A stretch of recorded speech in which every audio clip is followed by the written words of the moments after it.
નમસ્કાર, હું કલેક્ટર ભાવનગર બોલું છું। ભાવનગર જિલ્લાનો જો શેત્રુંજી ડેમ છે તે 80% ભરાઈ ગયો છે અને આજે એટલે કે 17 તારીખે બપોરે 1 થી 2 વાગે લગભગ સંભાવના છે કે 100% ભરાઈ જશે। તેથી એના ગેટ ખોલવામાં આવશે લગભગ 1 થી 1.5 વાગે।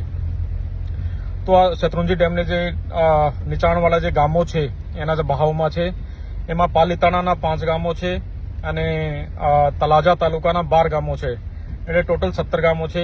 તમામ લોકોને મારી વિનંતી છે કે 1 વાગ્યાથી પહેલા જે તમે આ ગામોમાં નીચાણવાળા વિસ્તારમાં હો તો તમે તાત્કાલિક ઉપર શિફ્ટ થવાનું છે। પ્રશાસન વહીવટીતંત્ર પણ તમારો સહયોગ કરશે। અમે લોકો એસડીએમ, મામલાદાર, ટીડીઓ અને તલાટી મારફતે પણ સૂચના મોકલી રહ્યા છે, પરંતુ આ મેસેજ મળતાની સાથે તમે આજે 17 તારીખે 1 વાગ્યાની પહેલા આ જે 17 ગામો છે, વિશેષ રૂપે તલાજાના 12 અને પાલીતાણાના 5, એમાં તમે જો ઊંચાણવાળા વિસ્તાર છે જે ગામના ત્યાં શિફ્ટ થઈ જશો। Thank you.